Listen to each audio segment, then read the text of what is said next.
এই দিন ছিল আমার সাতভক্ষণের অনুষ্ঠান, তাই একটু সাজুগুজু করে ফেলেছি। দ্বিতীয়বারের জন্য মা হতে চলেছি, তার জন্য খুবই এক্সাইটেড। তো দুপুরের মেনুতে একদম চলে এলাম ডাল, পটল আলুর তরকারি, একটা সব সবজি দিয়ে ছ্যাঁচড়া, পাবদা মাছের ঝাল, দই কাতলা, পায়েস, আম, মিষ্টি, পাঁপড়, চাটনি, ভাজা, ভাত, লেবু, সব কিছু নিয়ে খেতে বসে পড়েছি।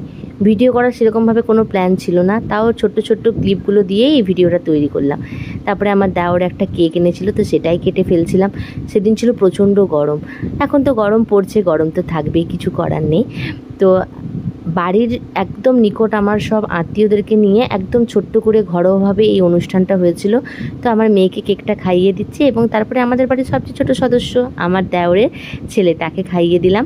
আরেকজন তো আগত, তো খুব শিগগিরই সেই উপহারটাও আমি পেয়ে গিয়েছি এবং সেটাও ভিডিওর মাধ্যমে আমি অবশ্যই খুব তাড়াতাড়ি আনবো, যতটুকু পারবো। তো বাড়ির সকলে রয়েছে, সবাইকে